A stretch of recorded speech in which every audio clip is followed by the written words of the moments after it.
አስመሳይነት በጣም ያስጠላል። በተለይ ደግሞ የሌላ ሃይማኖት ሆኖ ያንተን ሃይማኖት እንደሚወደውና እንደሚደግፈው ሲያስመስል በጣም ያስጠላል። መጀመሪያ ስለ አቂዳ አወራ ሳይሆን ነገር ግን ሙስሊም ያልሆኑ ሰዎች ምን ሲሉ ሰማዋቸው?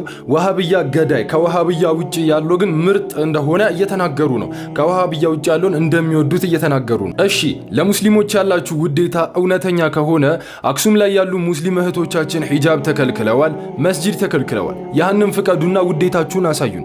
ወይስ አክሱም ላይ ያሉ ሙስሊሞች ወሃብያ ተብለው ተፈርጀዋል? እና ላኢላሃ ኢላላህ ሙሐመዱን ረሱሉላህ ያላችሁ ሙስሊሞች ማለት ነው ከአላህ ቃል ውጭ የምንከተለው አለ? የለም አይደለ? ወለን ተርዳ ዐንከል የሁዱ ወለን ነሳራ ሐታ ተተቢዐ ሚለተሁም። የሁዶችንና ክርስቲያኖችን መንገዳቸውን እስክትከተል ድረስ አይወዱህም ማለት። ስለዚህ ይሄ ግልጽ ነገር ነው። ስለዚህ ባካችሁ ሁላችሁም ነቃ ልንል ይገባል። ኢንሻአላህ ጀነት ውስጥ እንገናኛለን። ወሰላሙ አለይኩም ወራህመቱላሂ ወበረካቱሁ።